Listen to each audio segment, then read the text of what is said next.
Halo guys, kembali lagi di Rika Official. Jangan lupa like, comment, and subscribe ya. 2 bulan berlalu masih terasa berat bagi Aisyah dalam menjalani hidup. Namun ia mencoba melaluinya dengan ikhlas. Step by step jalani, mencoba ikhlas untuk apa yang telah terjadi. Aisyah tak mau terlalu larut dalam kesedihan, hingga ia melupakan nikmat yang Allah beri begitu banyak padanya. Allah memberi 1000 kesabaran padanya sampai ia bisa berdiri di titik ini. Walau hatinya masih lelah dan letih, Aisyah yakin seiring berjalannya waktu, luka hatinya akan sembuh dengan sendirinya. Aisyah hari ini kembali bersiap untuk berkuliah setelah lama ia beristirahat. Ia sudah meminta Maira untuk menjemput berangkat bersama. Ia sudah rapi, tinggal menunggu Maira yang katanya on the way tapi belum sampai juga. Aisyah mengambil handphone yang tadi sudah ia masukkan di tasnya. Aisyah mengetik pesan ke Maira. Udah sampai mana? Lama banget. Tak lama balasan dari Maira. Baru berangkat, habis mandi. Astagfirullah, gitu bilangnya OTW, cepetan keburu kelas masuk. Aisyah yang sebal menunggu membaringkan tubuhnya di ranjang lagi. Ia menatap langit-langit kamar, memejamkan matanya sejenak, sebelum suara tangis bayi menghantui dirinya. Aisyah langsung membuka mata dan mengambil nafas sebanyak mungkin. Selalu seperti ini, hampir setiap hari saat ia memejamkan mata, telinganya selalu mendengar tangisan bayi. Tak ada yang tahu tentang itu selain dirinya. Aisyah menyimpan seorang diri. Baginya, walau suara yang hanya ilusi itu semata, namun terasa nyata dan menambah rasa bersalah setiap detiknya. Namun, Aisyah selalu berpikir positif kalau anaknya merindukannya. Walau hanya sebuah janin yang berusia 2 bulan, itu pernah jadi bagian pada dirinya. Anaknya pernah menemani kesehariannya dalam kesendiriannya. Meski janin itu belum mendapatkan roh, Aisyah sangat mencintainya. Kan kalau mengingat itu semua, cairan bening selalu jatuh di pelupuk matanya. Ting, bunyi notif handphone. Maira pasti sudah sampai, pikirnya. Namun salah itu bukan pesan dari Maira. Mas Yusuf. Assalamualaikum Aisyah, selamat pagi. Kamu jangan lupa sarapan. Maaf hari ini tak bisa ngirimin kayak biasanya. Semoga sebagai gantinya nanti aku kasih something. Aisyah melihat pesan itu tak langsung membalas. Selalu setiap hari Yusuf tak pernah lupa. Yusuf me-WhatsApp dirinya yang dibalas Aisyah dengan balasan singkat dan apa adanya. Sudah 2 bulan Aisyah tak bertemu Yusuf. Yusuf menepati janjinya, memberi waktu Aisyah untuk sembuh. Meski tak tahu sampai kapan, Yusuf selalu memberi barang pada Aisyah setiap harinya. Entah itu bunga, coklat, boneka, gamis, bahkan makanan apapun itu. Pernah Aisyah menolak tapi dijawab Yusuf, aku jarang memberikan kamu barang, Cak, jadi izinkan aku membelikan apa yang aku ingin. Terserah kalau sudah seperti itu. Aisyah menerimanya dan menaruh barangnya di lemari khusus. Aisyah membalas pesan Yusuf. Waalaikumsalam mas. Hanya itu, bukannya menjawab salam wajib, maka dari itu Aisyah selalu membalas pesan Yusuf. Tak lama Umi berteriak mengatakan kalau Maira sudah sampai, mengambil tasnya. Aisyah merapikan hijab panjangnya yang sedikit kusut. Ia berkaca sebentar, bibirnya pucat. Pipinya semakin tirus saja.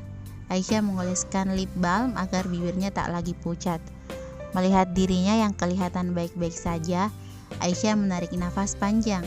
Ia pasti bisa melalui dunia setelah 1 bulan hanya terdiam di kamar.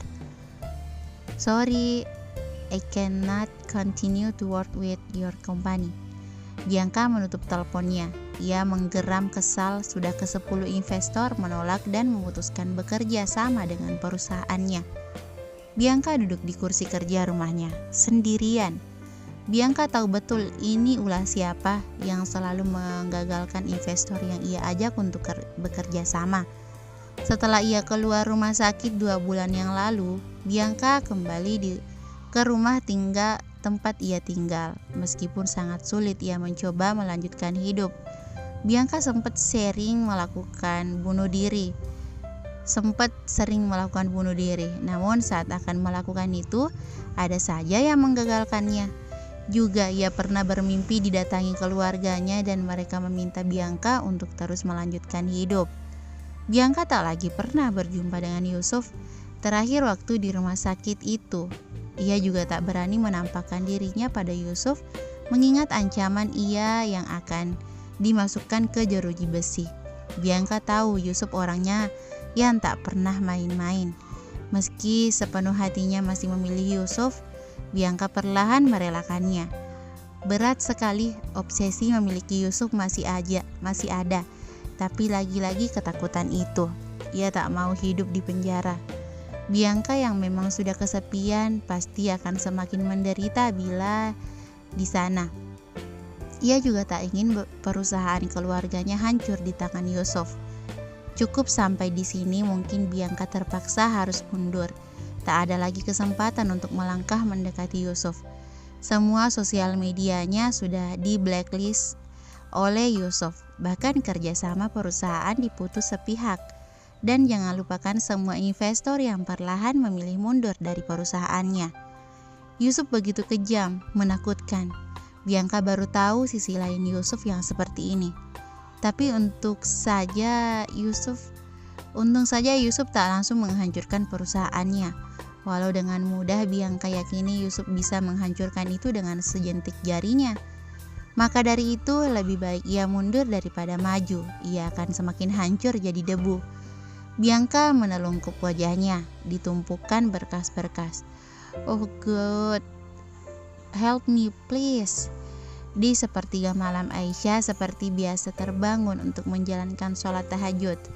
Selepas sholat malam dan melanjutkan baca Quran, Aisyah turun dari kamar untuk menghilangkan dahaga.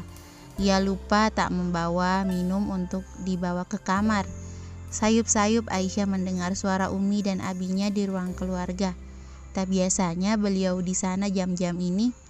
Aisyah meletakkan kembali gelas yang sudah kosong. Kakinya melangkah ke ruang keluarga. Saat Aisyah ingin menyapa kedua orang tuanya, terhenti karena mendengar kalimat Umi yang terasa membingungkan untuknya. Sampai kapan kita tak mengatakan ini pada Aisyah? 3 hari lagi kita harus berangkat ke sana. Kita harus bilang padanya agar Aisyah mengambil keputusan. Alis Aisyah terangkat satu. Keputusan apa yang ia belum tahu?